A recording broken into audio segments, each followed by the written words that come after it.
On to the United States of America. In exactly 61 days, the presidential transition will be complete.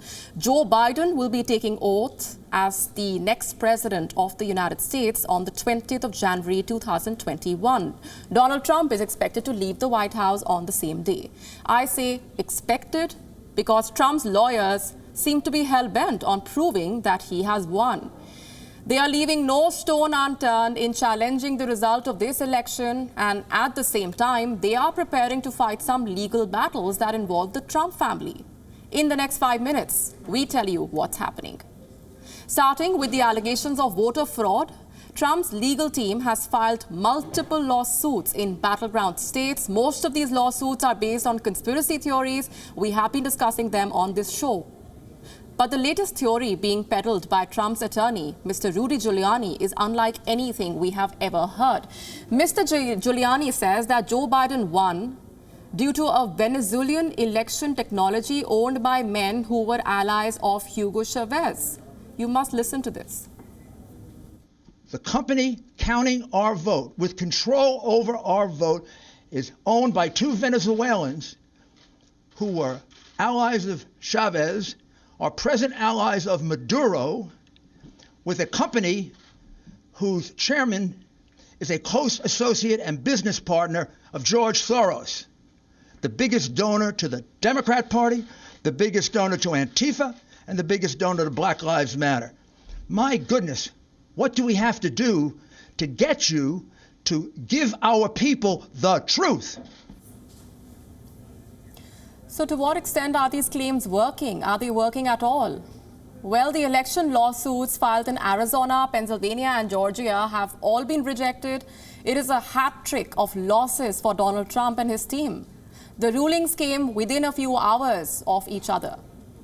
In Arizona, a state judge dismissed the lawsuit, calling it prejudiced. In Pennsylvania, another state judge rejected the lawsuit, saying there was no evidence of any fraud or misconduct.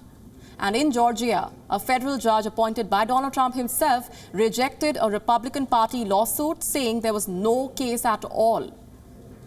As Trump's legal team suffers one setback after another, there is trouble brewing for the Trump family as well.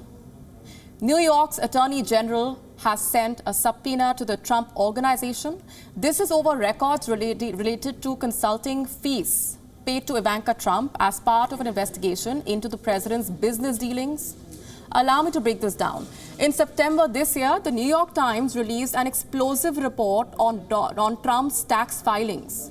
The report revealed that the president had reduced his company's income tax liability for several years. He did so by deducting $26 million in consulting fees as a business expense, according to the reports. The NYT report said that more than $700,000 of these fees had been paid to Ivanka Trump. Less than 2 months since the report was released in public domain, the law seems to be catching up with the Trump family. Trump's legal team may perhaps want to shift its focus away from proving the elections were fraudulent to saving the Trump family's business empire. And speaking now of Trump's legal team, we get back to Mr. Rudy Giuliani. The former mayor of New York has been leading Donald Trump's legal battle to try and invalidate the 2020 presidential election results. We showed you the absurd claims that he has been making, but what's generating more interest than Mr. Giuliani's claims is his hair dye. You heard that right. Dark streaks on Rudy Giuliani's face at a recent press conference have taken the internet by storm.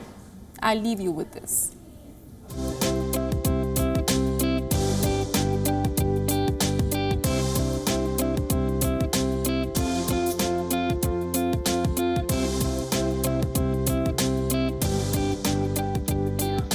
Right up. So telling you is supported by evidence.